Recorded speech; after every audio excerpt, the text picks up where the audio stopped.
Hello दोस्तों, एक बार फिर से स्वागत है आपका एक और बहुत शानदार वीडियो के अंदर।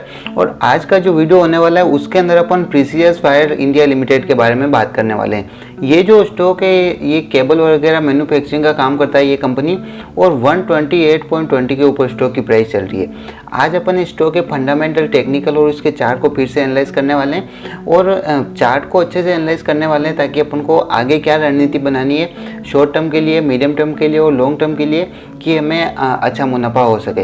अच्छा, इसके अलावा जिन्होंने इसके अंदर एंट्री कर रखी है या फिर जो एंट्री करने का सोच रहे हैं तो उनके लिए भी ये मेरी राय है कि वीडियो को लास्ट तक ज़रूर देखिएगा, आपको सारी चीज़ें समझ में आ जाएगी। एक और इम्पोर्टेंट चीज़, कल मेरा एक्सीडेंट हो गया था जिसकी वजह से मेरा ये जो हाथ है फ्रैक्चर हो गया है, इस जगह से फ्रैक्चर हो गया है जिसकी वजह से इसकी मूवमेंट बिल्कुल नहीं हो पा रही है और मुझे भी जॉब की लीव लेनी पड़ी है 2-4 दिन की। तो चलिए, ये बताना ज़रूरी था कि आप बाकी डाउट रह जाता कि ये हाथ की क्या हो गया, क्यों बांध रखा है, तो फ्रैक्चर हो गया था मेनली। चलिए वीडियो को स्टार्ट कर लेते हैं अपन। और सबसे पहले अपन बात करेंगे कि स्टॉक के फंडामेंटल वगैरह कैसे, उसके बाद में टेक्निकल के ऊपर जाएंगे। फंडामेंटल की बात मैंने आपको पहले बता दी थी। फंडामेंटल के अंदर सबसे पहले अपन मार्केट कैप देखेंगे। 2290 करोड़ का मार्केट कैप चल रहा है, यानी कि ये एक स्मॉल कैप की कंपनी है। मैंने आपको बता भी रखा है कि 0 से 5 करोड़ के बीच, 5000 करोड़ के बीच में अगर होता है तो वो स्मॉल कैप की कंपनी में आता है, और 5000 करोड़ से 20000 करोड़ के बीच में अगर कुछ आता है तो वो मिड कैप की कंपनी, और 20000 करोड़ से अगर ज़्यादा का होता है तो वो एक लार्ज कैप की कंपनी होती है। इसके बाद में अपन करंट प्राइस देखेंगे तो 128 के ऊपर चल रही, मैंने बता भी दिया था। और हाई जो लगाया था 156 के ऊपर, लो इसने 62 के ऊपर लगाया था। इस स्टॉक का पी रेशियो जो चल रहा है 35 के ऊपर चल रहा है। और वहीं पे स्टॉक के पी के कंपेरिजन में अपन इंडस्ट्रियल का पी भी अगर अपन देखें तो इंडस्ट्रियल का पी जो चल रहा है 26 के ऊपर चल रहा है। तो ये अपने लिए एक नेगेटिव बात है। मैंने आपको बता भी रखा है कि जो इंडस्ट्रियल का पी है वो स्टॉक के पी से ज़्यादा होना चाहिए। इसके बाद में रिटर्न ऑन कैपिटल एम्प्लॉयड 26 के ऊपर चल रहा है। आरओसी भी ठीक चल रही है और इंट्रिंसिक वैल्यू 79.1 के ऊपर चल रही है। करंट रेशियो जो चल रहा है 1.84 के ऊपर चल रहा है। नेट प्रॉफिट जो हुआ था इसको 63.8 करोड़ का हुआ था पिछले साल की तुलना में। इंडस्ट्रियल पीबीवी जो चल रहा है 3.66 प्राइस टू बुक वैल्यू जिसको बोलते हैं, इंडस्ट्रियल पीबीवी ये 3.66 चल रहा है। और वहीं पे अगर स्टॉक के पीबीवी की बात करें तो स्टॉक का पीबीवी जो चल रहा है 4.80 के ऊपर चल रहा है। और ये भी एक नेगेटिव बात है क्योंकि मैंने आपको बता रखा है कि जो स्टॉक का पीबीवी है वो इंडस्ट्रियल के पीबीवी से कम होना चाहिए। तो यहाँ पे इंडस्ट्री का पीबीवी कम है और स्टॉक का पीबीवी ज़्यादा है। सेल्स की बात करूँ तो 3237 करोड़ की सेल्स हुई, ये पॉजिटिव के अंदर है, तो ये भी एक पॉजिटिव बात है अपने लिए। प्रॉफिट ग्रोथ जो है नेगेटिव के अंदर चल रही है, -1.71% की। बुक वैल्यू अगर बात करूँ तो 26 के ऊपर चल रही है और बुक वैल्यू पर शेयर के ऊपर 26 है। बुक वैल्यू का मतलब क्या होता है, इस बारे में समझने से पहले ये समझ लीजिए कि बुक वैल्यू जो है जितनी ज़्यादा होगी उतना अच्छा होगा। अगर स्टॉक की प्राइस से बुक वैल्यू कम है तो बुक वैल्यू का मतलब बेसिकली ये होता है कि अपन जिस भी स्टॉक को बाई करेंगे उसके अंदर, उस कंपनी के अंदर बाई चांस कुछ डिफॉल्ट आ जाता है और कंपनी क्रैश भी हो जाती है तो लास्ट उस स्टॉक की जो आपको प्राइस मिलेगी 26.7 रुपये के ऊपर तो मिलेगी। तो बुक वैल्यू जितनी ज़्यादा होगी आपको प्रॉफिट भी, अगर कंपनी लॉस में चली भी जाती है तो भी आपको उसका पैसा तो अच्छा मिल सकता है। अब अपन बात करें डेब्ट टू इक्विटी की, तो डेब्ट टू इक्विटी हमें बताता है कि कंपनी के ऊपर कर्जा कितना है। यहाँ पे 0.10 चल रहा है, तो ये बिल्कुल भी कर्जा नहीं है, नॉर्मल है बिल्कुल।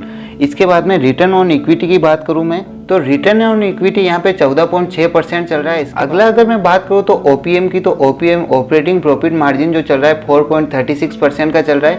और वहीं पे ऑपरेटिंग का जो प्रॉफिट चल रहा है 141 करोड़ का चल रहा है, यानी कि ऑपरेटर का जो प्रॉफिट हुआ है 141 करोड़ हुआ है। तो इसका मतलब उनको भी अच्छा प्रॉफिट हो रहा है तो वो एग्जिट नहीं करेंगे। मार्केट टू कैश फ्लो की बात करूँ तो 29.9 के ऊपर चल रहा है। और मार्केट टू कैश फ्लो जितना कम होता है उतना अपने लिए अच्छी बात मानी जाती है। अच्छा, ऑपरेटिंग प्रॉफिट की बात मैं करूँ तो ऑपरेटिंग प्रॉफिट का मतलब में, या ऑपरेटिंग प्रॉफिट और नेट प्रॉफिट दोनों चीज़ें अपने सामने आती है। तो यहाँ पे एक बार नेट प्रॉफिट और देख लेते हैं तो 63 करोड़ का नेट प्रॉफिट चल रहा है। जब अपन किसी भी इनडायरेक्ट जो एक्सपेंस होते हैं कंपनी के अंदर उनको अगर सेल्स से अपन डिवाइड कर लेते हैं या फिर माइनस कर देते हैं तो हमारा जो नेट प्रॉफिट होता है वो निकल के आ जाता है। और वहीं पे जो अगर ऑपरेटिंग प्रॉफिट की मैं बात करूँ तो डायरेक्ट एक्सपेंस को सेल से डिडक्ट कर देते हैं तो उसके बाद में अपना ऑपरेटिंग प्रॉफिट निकल के आ जाता है। प्रमोटर की होल्डिंग इस कंपनी के अंदर 57% की और सेल्स ग्रोथ 7.87% की है। इस कंपनी के बारे में कुछ की पॉइंट है, ये यहाँ पे वीडियो को पॉज करके आप देख लीजिए।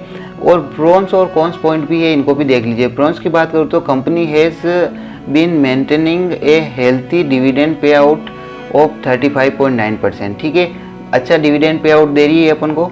और debtor day have improved from 71.1 to 54.9 days, यानी कि 71.1 जो था डेब्टर डे था पहले, और अब इम्प्रूव होकर 54 डे ही रह गया है। इसके बारे में एक नेगेटिव बात है कि company cost of boring seems high, यानी कि कंपनी का जो कॉस्ट ऑफ बोरोइंग है वो जो है इसके कंपैरिजन में बहुत ज़्यादा है। अब अपन इस कंपनी के फंडामेंटल तो अपन ने एनालाइज कर लिए, इसके चार्ट को भी अपन आगे समझेंगे, लेकिन उससे पहले आप यहाँ पे इस कंपनी के वॉल्यूम को अगर आप देखेंगे तो 4 लाख का वॉल्यूम यस्टरडे को था, और उसके दिन पहले लास्ट मार्केट जो बंद हुआ था उस दिन 5 लाख का वॉल्यूम ट्रेड हुआ है। इसके बारे में एक लेटेस्ट न्यूज़ है कि Precious Wire standalone December 2023 net sales RS 799.51 crore up to 14.45% year on year, यानी कि ईयर ऑन ईयर बेस के ऊपर इस जो कंपनी है इसकी जो सेल्स है उसके अंदर बढ़ोतरी हुई है 14% की। तो इसको भी आपको ध्यान में रखना है कि अगर आप यहाँ पे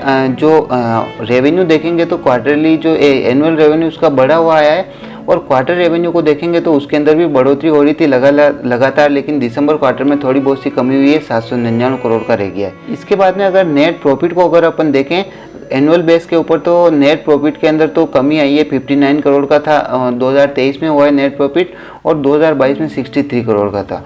अच्छा, क्वार्टर बेस के ऊपर नेट प्रॉफिट को देखेंगे तो उसके अंदर भी कमी आई है, तो ये अपने लिए एक नेगेटिव बात है।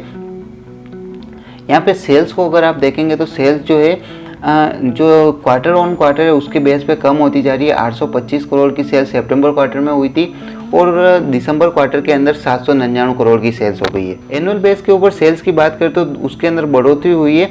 2683 करोड़ की सेल्स मार्च 2022 में थी, और मार्च 2023 में 3033 करोड़ की हो गई है, और अभी क्वार्टर रिजल्ट आना बाकी है, तो अभी और सेल्स के अंदर इम्प्रूवमेंट होगा ऐसे ही लग रहा है। इसके फाइनेंशियल के अंदर अपन अगर अगली बात करें करंट की लाइबिलिटी की, तो 505 करोड़ की लाइबिलिटी पिछले साल थी, और 457 करोड़ की लाइबिलिटी इस साल रह गई, यानी कि खर्चों के अंदर कमी आई है। करंट के एसेट की ओर बात कर लेते तो 770 करोड़ के एसेट पिछले साल थे, और 796 करोड़ के एसेट जो है इस साल हो गए, यानी कि एसेट के अंदर बढ़ोतरी हो गई है। तो ये अपने लिए एक पॉजिटिव बात है कि लाइबिलिटी कम हो रही है, और जो इसके एसेट है उनके अंदर लगातार बढ़ोतरी होती जा रही है ईयर ऑन ईयर बेस के ऊपर। कैश फ्लो को अगर आप यहाँ पे देखेंगे तो नेट कैश फ्लो जो है पॉजिटिव के अंदर ही चल रहा है और लगातार बढ़ता जा रहा है, तो ये भी एक अच्छी बात है कि कंपनी के अंदर कैश का जो फ्लो है वो एक मेंटेन रूट में बना हुआ है, बढ़ता जा रहा है। प्रमोटर की होल्डिंग 57% है, मैंने आपको बता ही दिया है। चलिए अब इसके चार्ट को एनालाइज कर लेते हैं, और चार्ट को अगर आप एनालाइज करेंगे तो यहाँ मैंने डेली टाइम फ्रेम का यूज़ ओपन कर रखा है। चलिए एक बार लॉन्ग टर्म का समझ लेते हैं कि वहाँ पे हमें क्या इंडिकेशन मिल रहा है, इसके बाद में शॉर्ट टर्म के बारे में आएंगे। तो लॉन्ग टर्म का आप देखेंगे तो लगातार हायर हाई लगाते हुए स्टॉक जो है ऊपर की तरफ बढ़ रहा है। इसको मैं चलिए एक बार ड्रॉ भी कर देता हूँ। तो ड्रॉ कर रहा हूँ अगर, तो इस जगह पे इसने अपना सपोर्ट बनाया था, और उसके बाद में स्टॉक 1 मंथ के बेस पे ऊपर बढ़ता जा रहा है। अच्छा, इसके नीचे जो सपोर्ट बन रहा है वो कुछ इस प्राइस पॉइंट के आसपास बन रहा है, यानी कि ये जो रेजिस्टेंस था, अब मुझे लग रहा है स्टॉक अगर नीचे आ भी जाता है तो यहाँ पे 86 के आसपास अपना सपोर्ट लेगा, लेकिन लग नहीं रहा है कि 128 से ये स्टॉक गिर के 112 तक भी आ पाएगा। इसको चलिए अपन शॉर्ट टर्म के ऊपर अप्लाई कर लेते हैं, और शॉर्ट टर्म के अंदर अगर आप देखेंगे तो इसको देखिए एक बार। शॉर्ट टर्म के अंदर जो है RSI जो चल रहा है 50 के ऊपर चल रहा है, तो नॉर्मली ये ज़्यादा बुरी बात नहीं है। MACD जो है हमें पॉजिटिव साइन दे रहा है, ब्लू लाइन रेड लाइन को नीचे से ऊपर की तरफ क्रॉस करी तो ये हमारे लिए पॉजिटिव है। और इस जगह के ऊपर जो मैंने लाइन ड्रॉ की, यहाँ पे इसका सपोर्ट बनता हुआ नजर आ रहा है। यहाँ पे इसको मैं ड्रॉ भी कर देता हूँ। चलिए एक बार, इस जगह पे इसने फर्स्ट वाला सपोर्ट लिया था, उसके बाद में सेकंड सपोर्ट इस जगह पे इसने कुछ लिया था, और उसके बाद में थर्ड सपोर्ट इस जगह पे लिया है। तो यहाँ पे एक स्ट्रॉन्ग सा सपोर्ट बन गया है, और यहाँ से ब्रेक करके स्टॉक बिल्कुल भी नहीं निकल रहा है और लगातार ऊपर बढ़ता जा रहा है। अच्छा, ये स्टॉक अगर नीचे आया तो नीचे की तरफ आपको मैंने बता ही दिया कि इस जगह आपको अपना स्टॉप लॉस मेंटेन करके चलना है 112 की प्राइस के आसपास। और लॉन्ग टर्म के लिए ऊपर की तरफ जो इसके टारगेट रहने वाले हैं उनको अगर मैं ड्रॉ कर दूं एक बार यहाँ पे, तो कुछ इस जगह पे इसका नेक्स्ट टारगेट रहने वाला है, तो इसको आपको ध्यान में रख के चलना है, यानी कि 147 के आसपास। तो मैं आशा करता हूँ आपको इसके बारे में कोई भी डाउट नहीं रहा होगा। अगर डाउट रह गया तो कमेंट बॉक्स में पूछ सकते हैं। हम मिलते हैं अगले वीडियो में, तब तक के लिए जय श्री राम।